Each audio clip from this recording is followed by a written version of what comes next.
助けてほしいかナナに。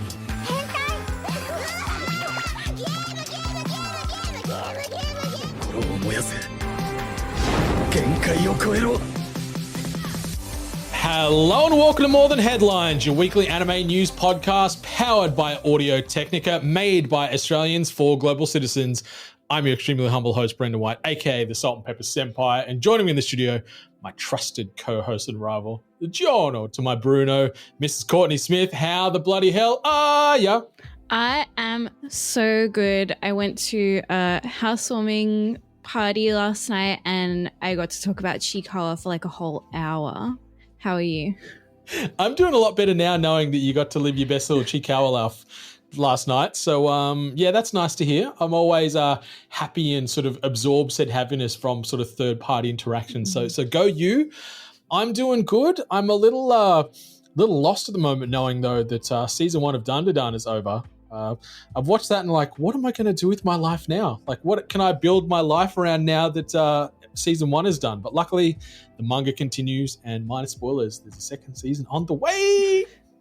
I think I'm pretty lucky because I only watched it subbed for the past 12 weeks. So now I have all of the dub to watch as well, which is very exciting for me. And it's a great watch. Like the voice work, like I said, I feel it's better in the dub compared to the sub because we do get a lot of English usage of great slang terms. Like we got another chode reference in episode 12. So get ready to hear Momo throwing all kinds of smack talk to all kinds of baddies and characters in your rewatch of episode 1 through 12. Yeah, I saw on Twitter that Alex Lee in episode 12 as Gigi made a D's nuts joke, which is really good. So I'm really looking forward to it. Yeah, it's just fun. It's a good time. We'll talk more about our thoughts of the season finale later. But yes, Segoy Squad, we're doing things a little different for these final 2 episodes of More Than Headlines for 2024. This is going to be our looking forward and potential reflection on what we're going to be checking out and we're hyped about for the upcoming winter season. And then next week, we're going to be doing a backwards reflection and thinking about what our thoughts were on the fall season as it is mostly wrapping up now. But obviously, we've got a few anime that are continuing beyond that sort of 12 episode threshold as well. But it's going to be a good time. Yes, I'm very, very excited, especially because I feel like next year is going to be another big year for anime. So getting to talk about the first quarter of that year and the things that we're looking forward to. Yeah, for sure. But I guess as is tradition, we probably should lead this segment off with this juicy drop. You like the news? Oh boy. So Courtney, did you want to explain to the listeners and the viewers how this episode's going to run as far as what we're going to talk about for the upcoming winter season? Yes. So I think we'll start with me. I'll run through the shows that I'm watching because I'm watching some less shows, and then Brendan will have a quick discussion about what he's watching. Then we'll do a very quick wrap up of the things that we're both watching. So this is what we'll be discussing in the next year, in the next season of anime when it comes to the regular episodes of More Than Headlines. And this will be very, very quick run-throughs of what we're watching and why we're watching them. Then we'll go into some more detail on our top 5 most anticipated shows. And there's a lot of overlap there as well, so we can have a more, I guess, holistic discussion about that. And then after that, it'll kind of go into like a regular episode. We'll go into rapid fire and what we've been watching. But that's the basic skeleton. I think that's a good skeleton to sort of add some flesh to over this episode sort of develops. And yeah, we're not going to go like deep synopses on everything because collectively between us, we've got, 20 to 30 anime that we're going to be trying to consume here. So we'll give you some really quick snapshot impressions, maybe a one-line synopsis or a thought as to why we're going to check this out. And then, like Courtney said, we'll dive deeper into the listings that we've got here that synergize between both of us, and also our top 5 most anticipated for winter as well. Yeah, and if there's anything, Brendan, on my list that you're also watching, I can just jump in and, say why you're watching it as well, and then you can continue on with your list. But I'm going to start us off because even though I attempted to only choose 10 this season, I did go a little bit over. as is tradition, I'm watching 13 anime in the upcoming winter season. And I want to start off with Solo Leveling Season 2, Arise from the Shadow. Obviously, we both saw the first 2 episodes of this as a part of the recap film, but Season 2 of a great show, action-packed. I'm really looking forward to seeing what Sung Jin-woo is going to be getting up to. How about you? I am feeling exactly the same. It is on my list, and yeah, I'm super hyped. Like, we did get a little taster with with Reawakening, getting to check that out. So thanks again to Sony and Crunchyroll for that. But also the fact that I am, fully up to date on the manhwa has me also excited, sort of knowing what's behind the curtain and what's to come. Like, yeah, we're jumping straight into the Red Gate arc. Then we've got the Demon Castle arc, retesting, and then Hunters Guild arcs that I think are going to probably fill out the majority of this second season. It has some major plot development and some really big time moments. Like, yeah, watching Sung Jin-woo continue to level up and just be a badass son of a gun is really cool to see. And yeah, A1 Pictures with the animation style, like, big kiss to everyone involved for that, because it is gorgeous. Yes. Next up on my list is the Apothecary Diaries Season 2. Season 1 was one of my favorite rom-com / period dramas. The season that it came out. I really love Mao Mao. I really love Jinshi. I really love this world that they're in. So, of course, I'm super keen for Season 2, and I'm looking forward to see how Mao Mao and Jinshi's relationship develops. Me too. Like, it was one of the surprise packets of that sort of 2023 / into 2024 release. Like, I didn't know anything of this world and have since become such a big fan of this world and these characters like Mao Mao and Jinshi. Like you said, they've got a great relationship. I'm curious to see how it develops and evolves.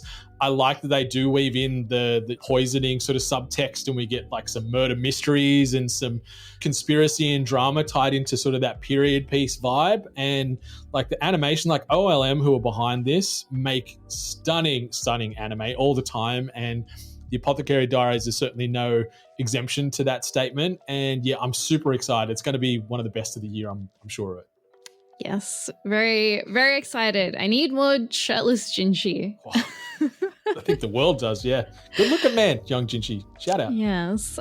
Next up, I have Sakamoto Days, which is, I think, the most anticipated anime of the season, just for most anime fans. This manga is so popular, and for good reason. I've read, I want to say 30-ish chapters. It's really fun. It's really funny. It's kind of mature in a funny way. I'm struggling to put my finger on it, but it's a great series, and I'm very, very excited to see it animated. Me too. Like, I am such a fan of this world. I'm so excited to see it translate to screen, and I'm in lockstep with you where I feel this is going to be one of the hits of 2025. Like, it's going to be one of the biggest of this season, which is crazy to say because there's some heavy hitters straight off the bat through January here, but I feel Sakamoto is going to become one of the next new big things. Like, it's going to do similar to what Dandadan and Kaiju have done this year and Solo Leveling has done this year. I think it's going to be talked about in that same breath. Yeah, the manga is fantastic. The writing is so fun and so funny. And yeah, weaving in some maturity and some seriousness in there as well really helps break up the zaniness that does happen for day to day with Taru and him trying to live a normal life and protect his family and deal with his former life of the world of assassins and all the other drama. Like, it is just a great time, and I'm excited for everybody to just immediately love these characters and love this world. And yeah, it's gonna do big things. Like, Netflix has got a winner on their hands here, I'm sure of it. Definitely. Next up is another season 2 from me, Toilet Bound Hanako-kun season 2. So this year, and I believe it was the year before, we got some spin-off series, which is After School Hanako-kun, which is some shorter episodes. Everyone really loved season 1 of Toilet Bound, but they were less fond of After School. So now we're coming back to Toilet Bound, so we're going to get those full-length episodes. And I adore this show for so many reasons, but first of all, the kind of rom-com and supernatural elements tie together really, really well. The art style is gorgeous, and Megumi Ogata, who voices Hanako-kun, is one of my favorite voice actors of all time, and hearing her creamy voice in the role of Hanako again gets me very excited. Yeah, I'm excited to jump into this. I stupidly just skimming through my notes, I'm like, I didn't even put this on my plan to watch list. So, boo me for being a damn fool there, because I think season 2 is going to be great. I completely mirror exactly what you said there. Like, it's just a fun ride and blends in a lot of genres and themes that are usually, check boxes for me as far as what I look for from a viewing experience. I didn't know until earlier this week, though, that this was like your favorite anime of 2020 when season 1 came out. So, it's big praise for having it sit at the top of the podium for a whole year amongst everything else. So that's testament to this world, and the potential behind season 2 is big. I think I really love a kind of spooky supernatural anime that grounds itself in realism, like that kind of magical realism almost, and it's horror but comedy. I really like that kind of series, and I think Toilet Bound Hanako-kun really hits the nail on the head, so I'm very, very excited for season 2. Next up is another season 2, My Happy Marriage. This series originally was on Netflix in 2024. Yeah, it was 2023. And I actually missed it originally when it aired. I looked at it and I thought, I don't know. And then I watched it on like a plane ride to Japan, and I was like, it's cute. I feel like it wasn't anything amazing, but I'm hoping season 2 can bring me something more. Like, I just wanted more from it. I wanted more like intrigue, and it was very kind of surface level. So I'm hoping that season 2 brings more to that world.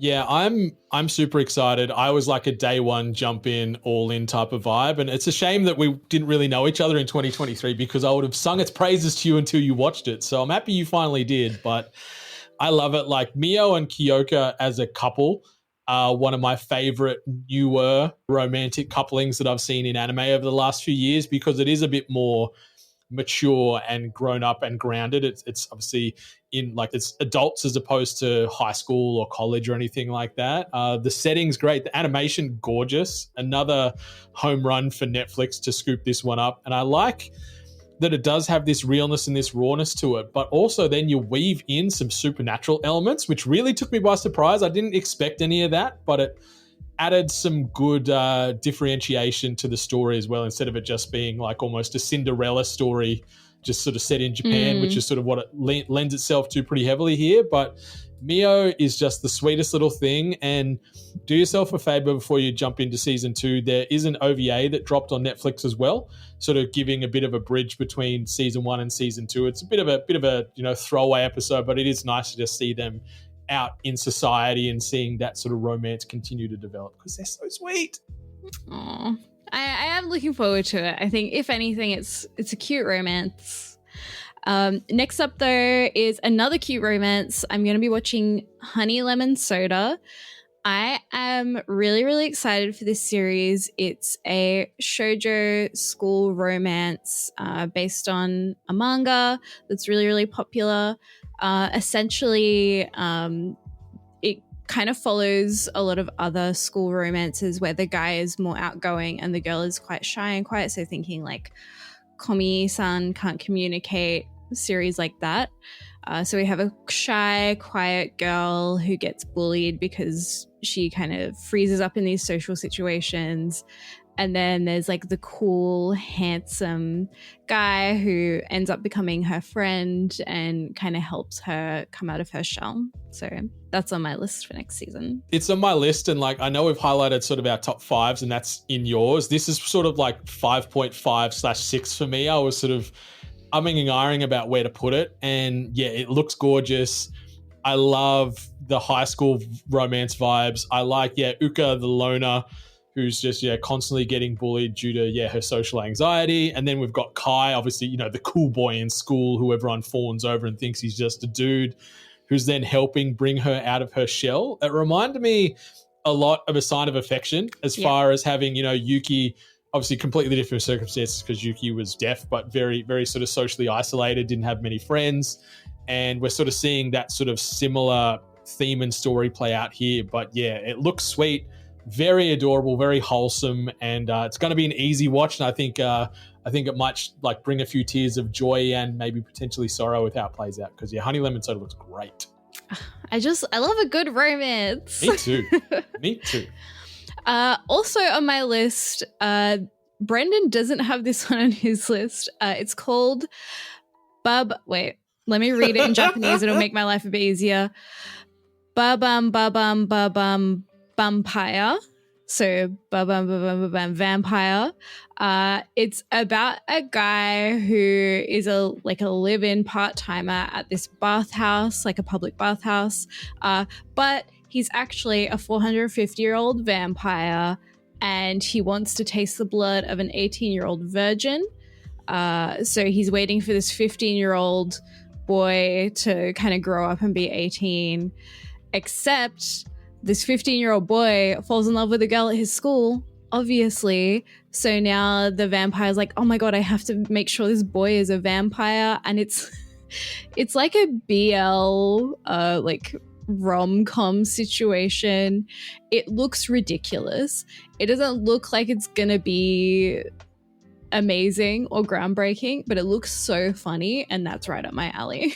It sounds like the usual humorous trash that you enjoy, and I don't mean that like in a detrimental way. No, it's so fine. There's some good anime trash that we both love, and everyone else out there loves too, and that sounds more of that. Like I missed this trailer altogether when I was scrolling through the winter 2025 short listings on Mal. So yeah, maybe I'll give that a peek. And immediately when you were describing it, immediately made me think of almost like an inverse Call of the Night, where they were sort of that still waiting for the time of age to sort of arise so then they can become a vampire. But having that sort of BL fusion into it as well sounds like a good time. So I'll keep an eye open on this one. Yes, I'm excited to report back because it can definitely go one way or another, but we will see. Next up on my list is Can You Keep a Secret? So this is an office romance. Basically, Yui and Masugu, they work for the same company, but they're in love with each other, but they have to keep it under wraps. They have to keep their obsession with each other under wraps at work so things don't get awkward with their other co-workers. But they're really bad at keeping a secret. So we'll see what happens. Yeah, I'm intrigued by this one because I like, we get a lot of this will they, won't they workplace romance in a lot of anime, but we don't often see it transpire, or it happens, at the very end. So I'm liking that we're just jumping straight into the hot and steamy because the trailer looks a little cheeky. There is some very awkward situations playing out in there. So I think it could be a fun time. And, who doesn't love a bit of, hidden workplace romance? And that's the thing, right? Like we get a lot of high school romance, but very rarely do we get kind of adult cast romance, and especially in a workplace setting. So as soon as I saw this was a workplace romance, I added it to my list. I didn't even look at the trailer because I was like, adult romance in a workplace, done. I'm in. Fuck it, I'm in. Let's go. Next up is Zenshu. So this series is highly anticipated by a lot of the anime community, but essentially it's about an animator who becomes extremely popular. She becomes a director. Her first anime becomes huge, and then her next project is going to be a rom-com film around her first love, but she's never been in love. So how the hell is she going to write about first love? So the movie production comes to a standstill and hilarity ensues.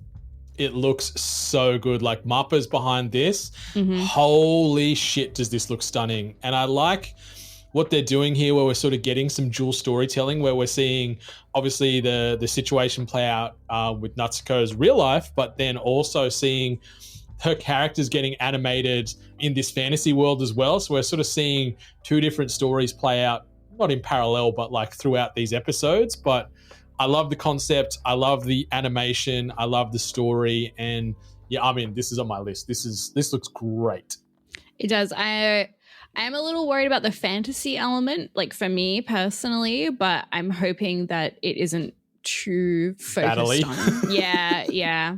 We'll see how it goes. Okay. Next up on my list is Okitsura. Fell in love with an Okinawan girl, but I just wish I know what she's saying. So this guy transfers to Okinawa, falls in love with this cute girl, but he can't understand her dialect because people in Okinawa talk very differently to people in Tokyo. But thankfully, there is a girl who translates for him. And I'm curious to see how kind of love triangle-y this gets, because by the looks of the trailer, he's in love with this, the one main Okinawan girl, but then the blonde translator girl is falling in love with him. So I'm very curious to see how this goes. But it's a cute rom-com set in Okinawa, which we don't get very often, and I'm very excited. Yeah, I like the look of this. And funnily enough, like one of my only grievances with the Mal website is when they do have the trailers attached, a lot of them don't have any of the subtitles. So you can get the translation tracks sometimes. So when I was watching some of these, I didn't actually know what was going on. And I do love that this is something that I wish I knew what she was saying. That's exactly how I felt watching this trailer. I'm like, it looks really pretty. I can understand roughly what's going on, but I'm losing so much context with what's getting said here because I don't understand a word of it. So I felt very much like I was in this world already. But yeah, it's on my list. It looks like it's going to be fun. And yeah, love triangle. Yeah, let's go. You want to know what's even funnier though? Like, I speak Japanese, but I can't understand Osakan or Okinawan dialects. So even I was struggling when she was talking. I was like, oh. So I had to rely on the translations from the cute blonde girl. Next on my list, though, something that I put on here that really shocked me that I put it on here, but from bureaucrat to villainess, Dad's been reincarnated. So the funny thing with this is, as everyone knows, Courtney does not like isekai. Courtney does not like fantasy. Mm-hmm. So I'm going into this with the hope that there's not very much battle or combat.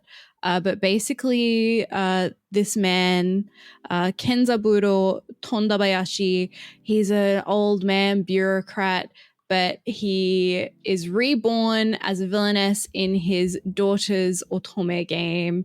He's reborn as the drill head princess, and now he needs to figure out how to win this game, romance all of the hot guys to win.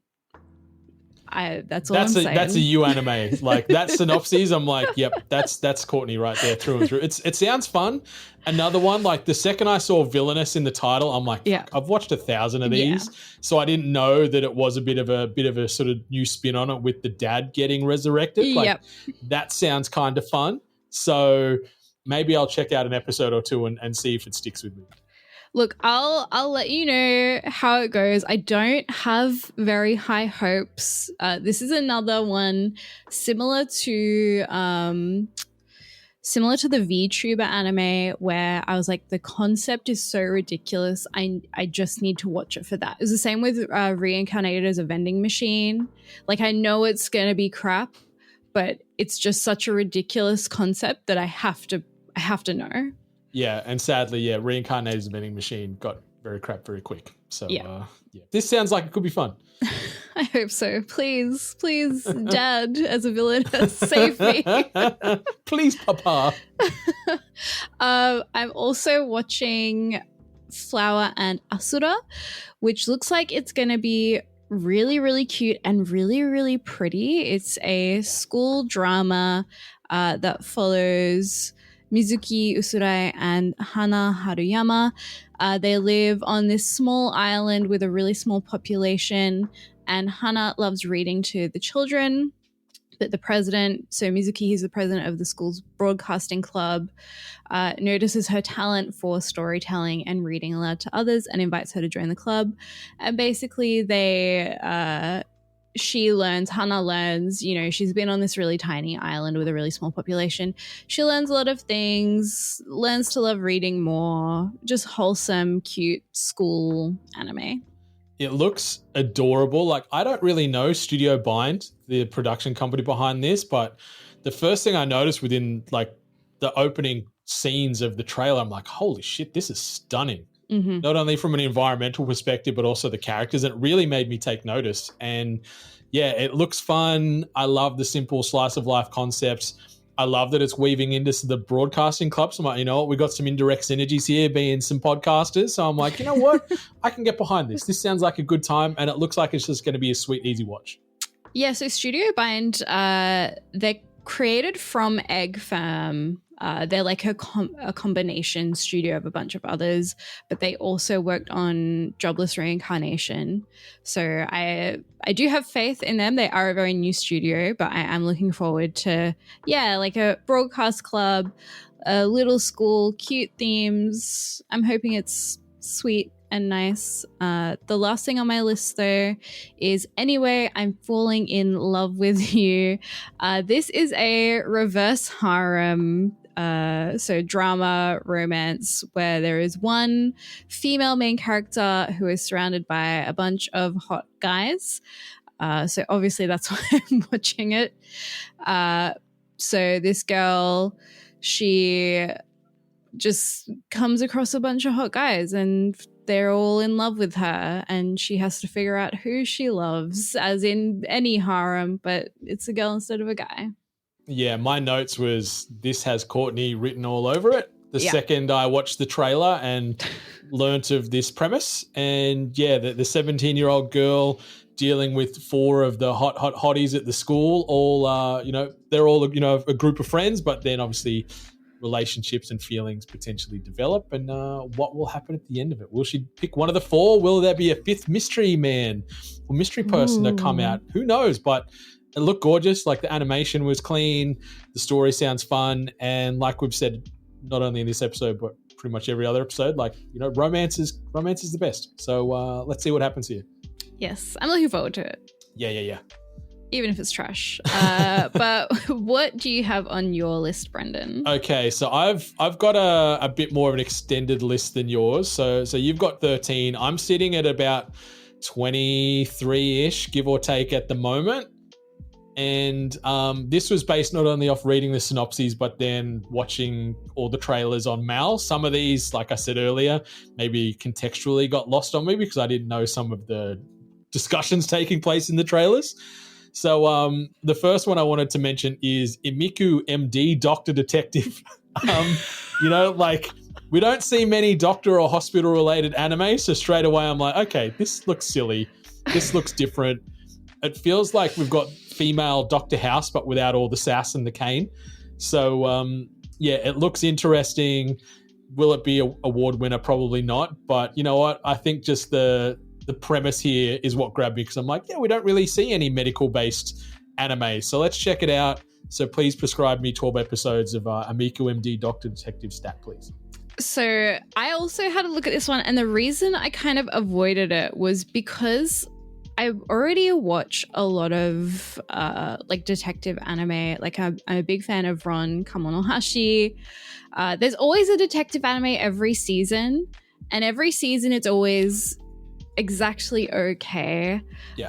This one, I've just come off of watching season 2 of Ron, and I just need a little break from the detective anime. That's fair. But let me know how it goes. Let me know if it's any good, and maybe I'll pick it up. Yeah, like in our sort of returning episodes in January, we'll definitely give some initial impressions after episode 1 and 2 of some of these anime. So I'll know if we've selected some winners or some losers pretty quickly. This feels like it's going to be a 6 to a 7 out of 10 at best. But you know what? Let's give it a go. I try and be optimistic, so I'll check that out. The next one on my list is Bahaneko. The elf girl's cat is secretly an S-ranked monster. It's set like, yes, the title sounds stupid. Yes, we get a lot of titles sounding like this every year, but It looks like it could be fun. Like this S-rank monster who looks like just a standard tabby cat has been taken in by this cute elf girl named Aria. So she sort of brought this cat in thinking it was just an orphan innocent cat, but it's actually like one of the biggest nasties in this world. So it's going to mix nothingness, slice of life, downtime, cute, domesticated elf with cat pet combined with big creature battles and silliness. And I'm like, you know what? Again, at best, it's probably a 7 out of 10, but it sounds fine. And for all the cat lovers out there, maybe this is an anime for you. Who knows? And for those of you that are really into ecchi, this is an ecchi anime. So if you're looking for some side boob and under boob and boob, please put this on your list. Yeah, Aria is quite the busty elf. Like and obviously a lot of the other characters. So yeah, there's a bit of that. I didn't want to spoil that potential surprise for any budding cat fans out there, but yeah, that's on my list. Another one I've got here is Tasakare Hotel. It's based on a very, very, very popular mobile game. And we've got Tasakare Hotel. It's sort of placed somewhere between life and death. It's sort of like this limbo halfway house for people that aren't sure if they want to pass on or not. So you've got that part where we're going to have, I guess, a constant, death or person or character of the week appearing in these episodes. But then we've got like this broader mystery and supernatural layer tied into our protagonist, who's named Nico. She seems like a cute character you can get behind, where most of the people that are coming to this hotel, they've lost all their memories. So she's then trying to work out, who I was, how did I get here, what villainous situation has played out to lead me to this hotel. So it looks like it could be an easy watch. The animation looks pretty clean, and yeah, like it just looks like some fun whodunit supernatural vibe. So that's on my list too. I was very close to adding this to my list, actually. It gave me kind of Death Parade vibes, almost like that kind of like, where do you go when you die and what happens after that. The only reason that I didn't is because it's based off of a mobile game. And what I found a lot of the time with these anime based off of games, they're really, really good if you've played the game. Like the Obey Me anime, I love that show, but I know if I hadn't played the game, it would have just gone over my head. Okay. So let me know how it goes. If it is something that you need to have played the game to enjoy, if it isn't though, then maybe I will pick it up. Yeah, and you know what? You're a big Twisted Wonderland girly. Obviously, you play the game religiously, but you're hyped on the anime. So maybe this could strike it rich here and could be another sort of decent video game adaptation. But yeah, the premise looks interesting, and yeah, I'll report back in January on that one. Another one I mentioned just because it is such a global juggernaut, but Fate, Strange Fake is on my list as well. The Fate series can be pretty divisive depending on who you're talking to. I think they've got some high points and some of the best animation in the game. Like what Ufotable did with Unlimited Blade Works is just about some of the best looking animation you'll ever see across any genre.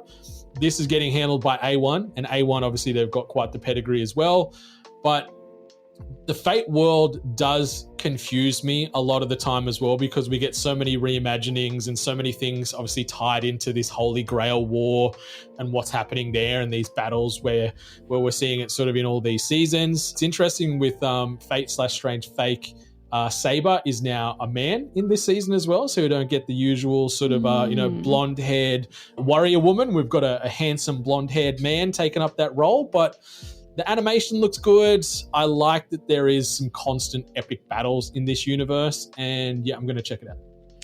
I left this one off my list just because I'm not ready to tackle the Fate universe yet. It confuses me so much. I want to like get in on it, and I want to know what it is about, but I haven't had the time really to kind of go back and watch from whatever I should be watching first. So I think this will do well. I think this will be one of the most popular series this season, just because Fate fans will really enjoy it.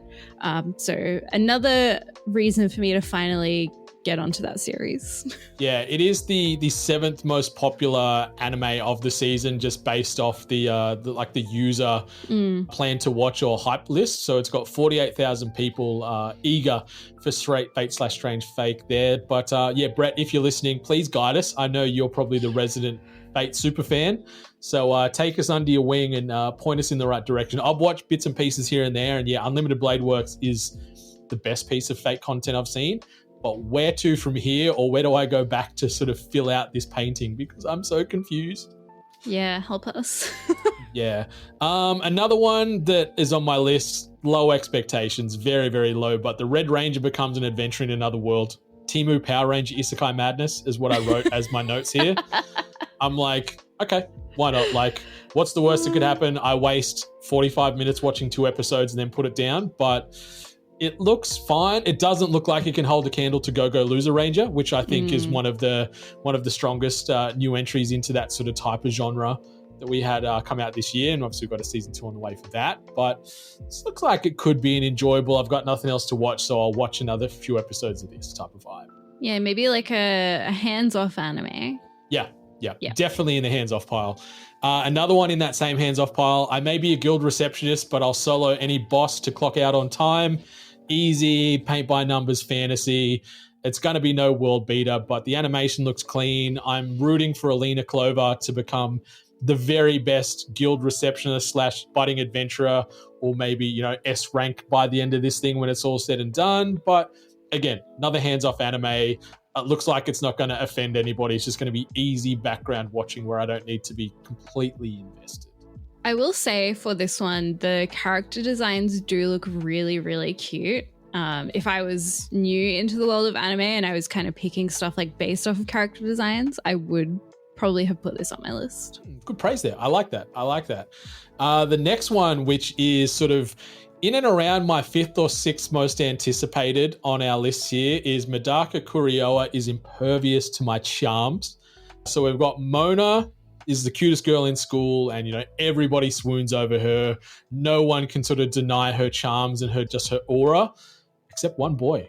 Medaka is immune to her charms, so that makes her want to try harder, dial up the charminess and the raunchiness and like the awkward situations that play out. But what no one knows, obviously apart from Medaka and maybe his family, is the reason he's trying to be so impervious and so like iron, strong and stalwart here is because he's actually training to become a monk. So he's doing all he can to avoid impure thoughts and all these awkward situations. I love the concept. The animation looks really clean, and our 2 leads, it looks like it's going to be some fun cat and mouse where she's just going to be putting him in all kinds of awkward scenarios, and he's just going to be straight-laced, thinking about the monkhood, thinking about being wholesome and holy and pure and all that stuff, and it just looks like it's going to be a ton of fun. Yeah, I was looking at this. It looks maybe not necessarily like harem-y, but she does look like a gyaru to me. It reminds me of, there's been a few anime recently where, there's this really, really gorgeous female main character, and then there's like a guy who's like, he pretends to not be attracted to her for whatever reason. And then they end up falling in love. The fact that he's like, oh, I'm trying to be a monk is hilarious. So I'm keen to see where this goes. Yeah, it just looks like a new little wrinkle to like, that same trope you just explained there. But yeah, the fact that he's, trying to live a religious and pure way of life and become a monk, I'm like, okay, this could lead to some fun. And yeah, we certainly feel like there's some strong alluding to happening in this trailer where there's a few other girls taking notice, also then maybe potentially trying to fawn over Medaka and bring him over to I wouldn't say the dark side, but get him to open up to them instead. So it looks like it's going to be a fun watch. Yes. Another one that also is getting a lot of hype on the socials is Ubelblatt. So another resurrection fantasy anime, but we're getting a ton of bloodshed, a ton of violence. The character models look pretty cool. The fight and the like combat animation looks really impressed. And it's just intrigued me. I like this concept. I like what they're showcasing in the trailer. I like sort of the power leveling that they're sort of showcasing there, and just the world potential that is presented in these trailers has it on my list. Like, it might end up being a 7 out of 10 passable, forgettable type of thing, but the trailer at least is checking a lot of my boxes. I think this one will end up being quite popular. The manga, I've heard of the manga. I've never read it, but I've heard of it. It is pretty popular amongst people who enjoy that kind of like action fantasy battle kind of series, and that's what this is. So if you are into that, I think definitely check it out. I think this will be a potential hidden banger of the season for fans of that genre. Yeah, I hope so. Like, it looks like it's got potential because it looks like they've got a big budget behind this because it looks very impressive. And yeah, like you said, I haven't read any of the manga either, but it looks like it's checking a lot of those fantasy type of boxes I look for in my content. So Ubelblatt is on my list there. Grisaya Phantom Trigger is also on my list as well. Major Licorice Recoil vibes from this one, where the synopsis is tied into, a bunch of sort of young budding females taken into like an assassination-based school to learn and level up their respective abilities and then go out and, keep their country safe. So it's almost like a pseudo like government-based military school. It looks really pretty. The one line in the synopses is sort of what really sold me, where it's like, this is the story of these young girls painted in blood and gunpowder. I'm like, oh boy, let's go. And I also want to shout out Murasaki looks to be an early favorite for character of this anime for me. So Grisaya Phantom Trigger looks interesting. Really enjoyed Licorice Recoil, so it could even be like 75% of that. I think it's going to be a winner because that's also another anime now that's just blown up. Yeah, it's based on, Grisaya is based on a visual novel. I haven't played it. I don't know much about it. I did kind of leave this one to the wayside to definitely see how it goes. I did something similar with Licorice Recoil as well. I didn't watch that straight away and ended up picking it up because Hideo Kojima was obsessed with it. So maybe this is another Kojima recommendation. Who knows what the crazy man is up to? What is his hyperfixation this week, Segoy Squad? Let us know. But the last couple I wanted to mention, Dr. Stone, Future Science. So the next season of Dr. Stone, it just continues to be some of the best written anime out there. Like, I love that they weave in actual science, actual real knowledge of things that you could potentially try and replicate in your house or, at a work site or something. It's really well animated. I love where the story's going. Like, the latest season really ended on a big cliffhanger, and we're starting to now weave in another equally smart sort of science-based rival outfit to take on our MCs. So I feel it's going to be a battle of wits between these two brilliant minds for this next season. And it's just cool. It's fun. It's funny. Some of the fights are cool. They've got a really diverse assortment of characters in this world as well. So there's someone for everybody that you can sort of root for or spit hate towards, depending on what you're looking for there. But yeah, Dr. Stone Future Science on my list as something I'm excited for the winter drops. I've actually been reading the manga of Dr. Stone. I haven't gotten too far into it. I definitely need to pick it up again, but I'm enjoying the manga and hopefully I can catch up and maybe even surpass you this season. Okay. I love that moxie. Love that. Yeah, let's see how you go. And the last one I want to mention, because we have had a lot of bleed on our respective lists here, because great minds think alike, as they say, is the 100 Girlfriends Who Really, Really, Really, Really, Really Love You Season 2. It is obviously a rom-com harem-based anime, but it's on steroids because, our main boy here, Rintaro, has potentially 100 girlfriends waiting for him over, subsequent seasons. Nano and Hikari are my two main girls from season 1. I'm feeling bad because obviously the harem becomes less attention for your favorites as this harem grows, and the fact that we're going to end up with a number of 100 girlfriends, like, holy guacamole, that is insane.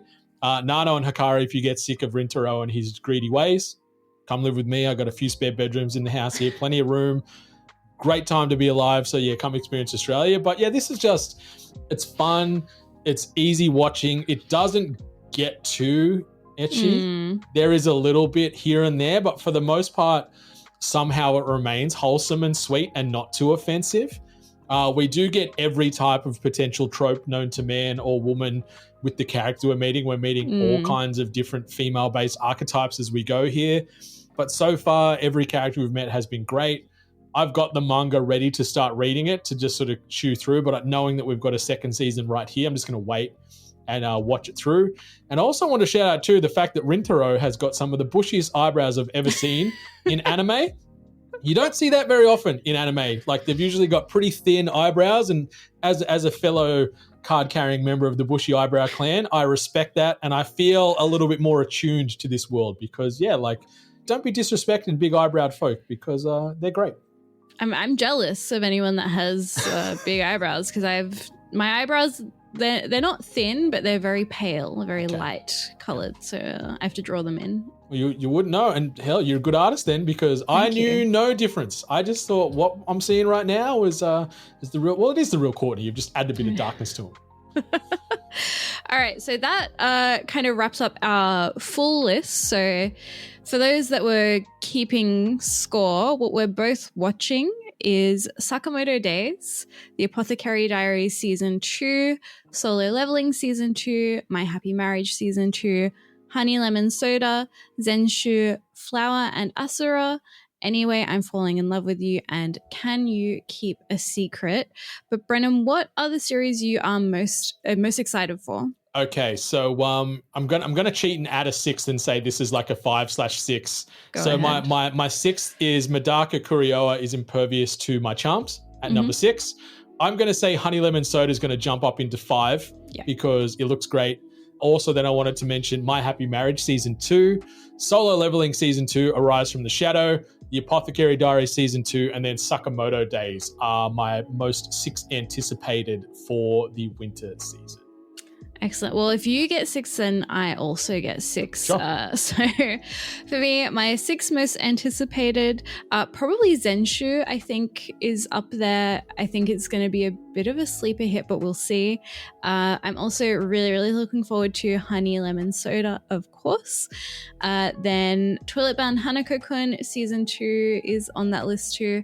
Sakamoto Days, of course, I think probably my most anticipated. Apothecary Diaries Season 2 and Solo Leveling Season 2 as well. Yeah, we got a good season ahead, and like we haven't put this in the docket, so let's just riff about it right now. Like, obviously we've been doing Dandadan episodic deep dives every week here throughout the current fall season. What is our anime we're going to hero for the winter season? What are you thinking? Like, sort of shoot from the hip. What are you thinking should be our more deeper dive, episode by episode, unpacking here? I think it has to be Sakamoto Days, right? Definitely. I think it's the most anticipated show for the whole season for most of the anime community.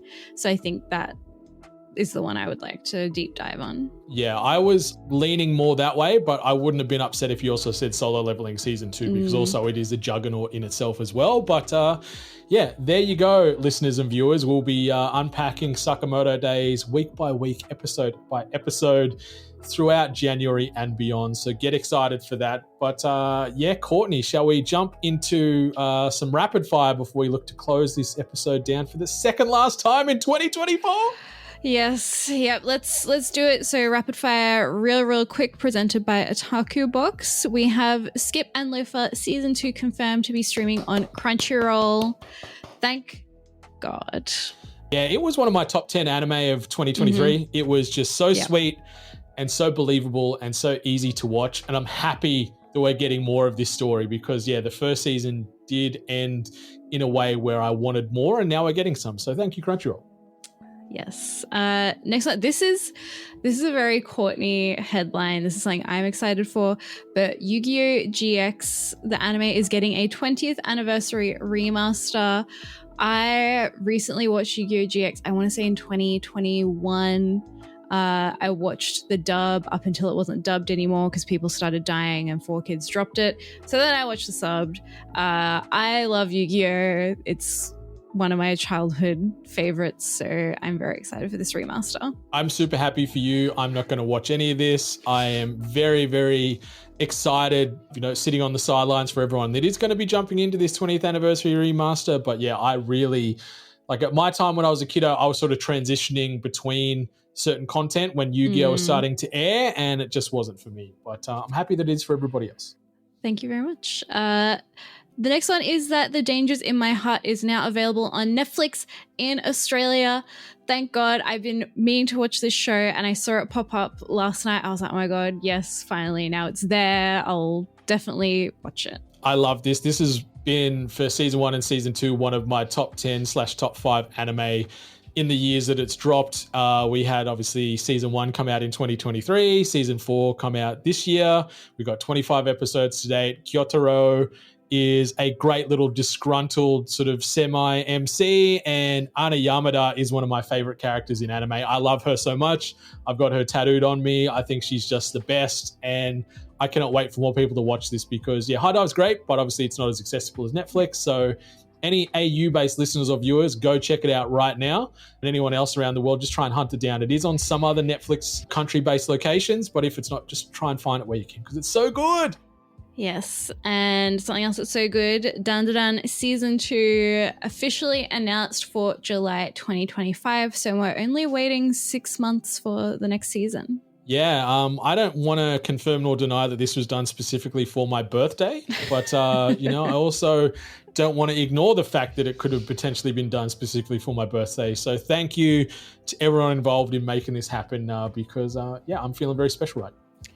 And something else that will make you feel special is My Dress Up Darling is getting a sequel and it is confirmed to be released in 2025. That means it is time for me to watch season 1. You haven't watched any My Dress Up Darling? No, not yet. I'll do it. I have to do it now because it's coming season 2. Yes, please do. It is also one of my favorite anime. Great characters, great romance, gorgeous animation. The latest chapter in the manga really made me smile at times. I'm avoiding any spoilers here because I don't want to be that guy, but it is awesome. It is wholesome. It is sweet. It is funny. It is charming. And like I said, it's stunning to look at. And it's got some really cool characters. Like Marin Kitagawa is one of the best female MCs in anime. And also she's tattooed on me as well. So shout out to my girls. Yes. But let's go into what we've been watching this week. This week, we are only going to discuss the final episode of Dandadan Season 1 because we'll discuss everything else next week in our final episode of the year. I'm so sad it's over. I am too. Episode 12 called Let's Go to the Cursed House. Obviously, in the title, you sort of know what's going to happen right off the rip. It was an enjoyable episode, but before we go a bit deeper, it also felt to me like it was one of the weakest episodes of the season. I disagree, but okay. Please explain. Okay, I just feel like knowing what's to come, I feel they could have crammed a little bit more in to end on more of a cliffhanger or more of a boom.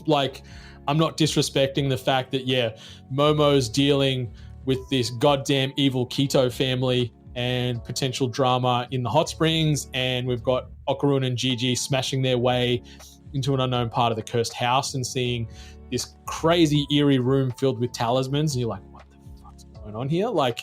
There was a cool couple of big moments to end on, but I wanted more of a boom because we've had some big booms this season, and it felt like this was more of a little boom. Yeah, no, I get that. I really liked that this finale was a little more lighthearted and not as high stakes, I guess, in terms of what happened in the middle of the episode. It kind of ramped up at the end there. I liked that it kind of wrapped up things nicely while still bringing us into the next part, which is kind of having Gigi coming along for this ride. It was a good setup, I think, for next season, and the fact that we don't have to wait too long, I'm not too mad that it wasn't a big boom of a cliffhanger. So some of my favorite parts of this episode, Okarun humming the slam dunk opening, was a great little reference when he's kind of chasing Gigi around Granny Seiko's house. Momo's standing there can you guys help? Yeah. And they're oh.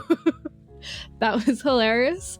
I really liked seeing them on the train together, all going to Gigi's house to help him exercise the haunting in his house.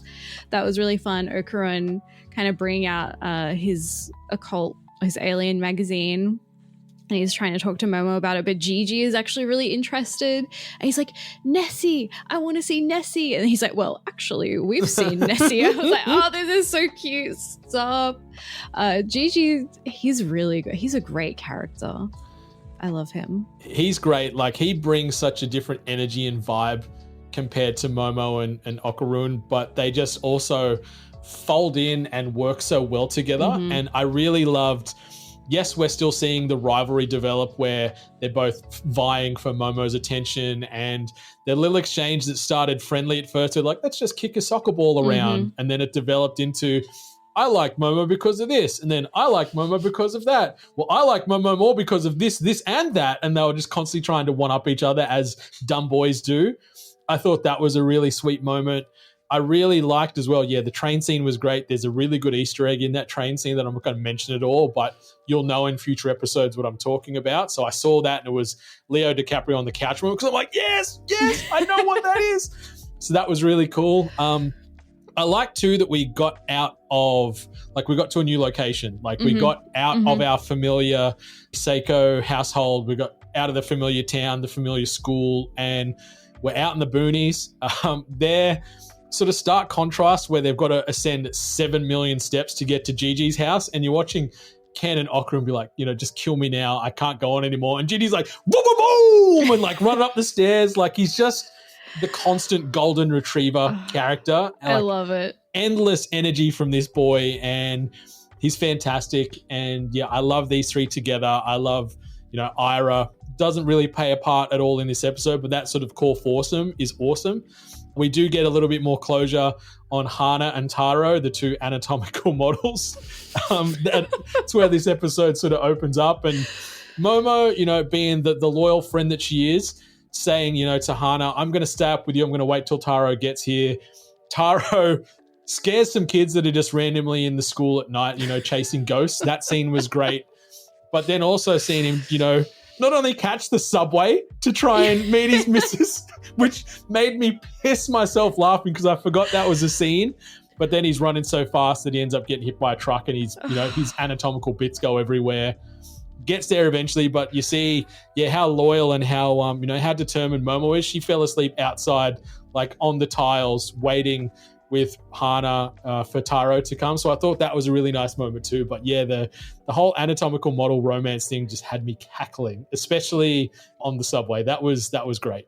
Him saying, he's like, I'm going to sneak out. And then he like breaks a window of the school building. I'm like, that's not sneaking. The frame where they pause, where he sort of, jumped out the window, and you've got the, the half moon, and he's sort of jumping like Michael Jordan silhouette style, naked anatomically. That was a great shot. But it was so funny. It was cool because we got the funny, we got the humor, we got some heart, but then we get some goddamn creepy too. Like when we arrive in this village where Gigi's been living, and we don't get too many formal introductions regarding the Keto family, but we constantly see him just out of frame, staring from here, looking very ominous. Like, it was giving me the heebie-jeebies. And I know these characters, and I fucking hate them. But seeing him in this episode, I was just like, ugh. Like, every time, like, ugh, giving me the ick all the time. Especially when he refers to, when they're all jumping the hot spring with Momo, and refers to themselves as gators. I was like, ugh, this is yuck. Stranger danger, run away, Momo, please. Yeah. The fact that like they're like, oh, well, you came to the co-ed baths, and she's like, how am I supposed to read that sign? Like, it's so old, and like, it is feels very targeted at her. And I was like, oh, the vibes aren't great, but I think there's still, from the looks of that scene, there's still kind of space for her to get out. So I'm hoping that happens. Meanwhile, while this is happening, because she goes off by herself, right? Like, she's like, well, I'm going to go to the hot springs. Like, they're in the house. And she's like, you should all relax. I go to the hot springs. And he's like, wait. And she's like, I want to come too. And I'm like, this is why we don't split the party. Momo, she's a very headstrong woman. She's powerful. She's confident. She can do things on her own. But you go to a strange town with some strange vibes that is haunted, and there's big bads in Gigi's house, and you're like, later I'm going to the hot springs. Like, very, very silly choice made by Momo, and a silly choice made by the boys to go, no, sorry, girlie, we're coming with you. we're going to back you up because, yeah, the Keto family, like skin crawlers. Yeah. So this, I feel like almost so that Momo's scene here in the hot springs was overshadowed, at least for me, by the boys scene. So basically, like, they're playing soccer. First of all, I'm going to mention that Gigi teaching Okarun how to play was very, very sweet. Very, very cute. The fact that Okarun now has like another guy friend is very nice. Mm-hmm. But, you know, as they're kind of playing, we see something out of the forest. There's like a glint, and Okarun turns around. He's like, hold on, Gigi, there's a whole nother room in your house. Like, isn't that weird? There's like a wall there. This is near the entrance. Like, isn't that strange? And Gigi's like, oh yeah, that's Bless you, Gigi, you beautiful idiot. And then they go in, and he's like, all right, I'm gonna smash it open. And Okarun's like, is that okay? And Gigi's like, oh, this is a rental, but it's fine. I'm like, yep, so fine. So they go and they smash it open, and something that is really, really ominous in Japanese media and culture is having a lot of talismans, because talismans are used to seal things, as we saw in like the earlier episodes when they kind of sealed around the shrine near Granny Seiko's house. So there are many talismans and layers, like layers of walls, and every layer has is covered in talismans, and they go into this room and it's empty except it's plastered like floor to roof with talismans. I'm like, what are they sealing? Because whatever it is, they've just let it out. It's super creepy and unsettling, and we do get a couple of brief scenes again where Gigi's having a hard time sleeping, and we see Evil Eye make an appearance again, and that character, that yokai, just the character model itself is so unsettling. And yeah, like you said, the foreshadowing there when we see them smack a hole through this sealed room that had, you know, maybe 1 million talismans in it off the rough quick maths, makes you think, oh shit, so what is to come? So we do have some alluded to big boom for the finale there as far as what has just gotten out or what was in here. But yeah, it did feel very sudden. It felt like, even just give me another 30 seconds, because it felt like it was a really swift, hard cut. And that's what this season's been doing all along for the most part anyway. But yeah, I just wanted a little bit more of a taste, a little bit more, Courtney. Just greedy like that. That's fair. I'm very keen to see what happens next. Yeah, seeing Evil Eye, I was like, oh yeah, no wonder he can't sleep. Poor guy. Got this big lanky thing watching him. Yeah, it's super eerie, and I'm excited for some of the more characters that'll get introduced in season 2. And like you said, we only have to wait 6 to 7 months for the second season to come out for my birthday. Again, Science Saru, thank you so much. I appreciate this. If you can send me a cake as well, I'd be extra thankful. But yeah, I'm already so hyped, knowing that we don't have to wait long. Like, there's nothing worse than a big first season debut that has the world hyped, then it's like, yeah, season 2 is going to come out in 3 or 4 years. Like, so I'm happy that we've got a really tight window, and just the animation quality from episode 1 through to episode 12 from Science Saru has been like, this was a great episode. I still feel it was maybe one of my least favorite of the season, but that doesn't mean it was a bad episode either. It just means the other ones were just that good for me. Yeah, definitely. So thank you, Dandadan season 1. You'll be missed, but we'll see you in 6 months' time. Yeah, and if you don't want to wait 6 to 7 months to have Dandadan in your life in that regard, head on over to sakurasociety.co/shop. We have got over a half a dozen different Dandadan specific designs there ready to be sent to their new home, which is yours. And yeah, you can wear not only Dandadan, but us on your person on the daily. The designs are fantastic. The merchandise quality is awesome. It's all done on AS Color, which is just about the best blank you can get in the manufactured game today. So yeah, sakurasociety.co/shop to get your hands on some juicy Dandadan merch with some characters in a couple of these designs that don't even exist in the anime yet. So you are, getting a bit ahead of the curve there. You can be the cool kid at school or at work with like, oh, you know that character? Where did you find that? That hasn't come out yet. So you want some cool vibes? Head on over to our store. Hell yeah. But Courtney, that brings us to the end of the second last episode of MTH for 2024. Anything you wanted to mention or shout out? Now that we're coming up to Christmas, if you're looking for a good Christmas movie, I highly recommend Tokyo Godfathers. It's an anime Christmas film. I rewatched it again this year, as is my Christmas tradition. It is available on Amazon Prime Video for rent, I believe. I think it's about $6. Just a good little short Christmas film. Bit dark, but very heartwarming. Hell yeah. Hell yeah. Now, and once you're done checking that out, head on over to sakurasociety.co/vote to get your vote in and your voice heard for the 2024 Hennies. Obviously, these are our entirely community-driven based awards. They're going to be running for a couple more weeks. And getting your votes in can get you in the draw to win over $2,500 worth of prizes from our friends at Audio Technica, Ice-T Aesthetics. We'll see here at Sakura Society, as well as the Otaku Box. So, get those votes in. It's going to take you, like it says 2 minutes, but I think you could speed run this sucker in like a minute max. It's really easy, a couple of simple clicks, and you go in the draw to win yourself some extra Christmas swag. So do that, please, and thank you. Yes. But also, I don't want to sort of dictate and bark too many orders, but please rate, subscribe this podcast on all your podcast platforms, especially Apple Podcasts and Spotify. If you're checking us out on the video forms, TikTok, Instagram, or YouTube, chuck a comment on these, because those little comments help keep us in the algorithm. We want to live in that algorithm. We want to get comfy and cozy in that algorithm. We want to get blankets and pillows and just be sort of cuddled up in there forever. So chuck those comments in.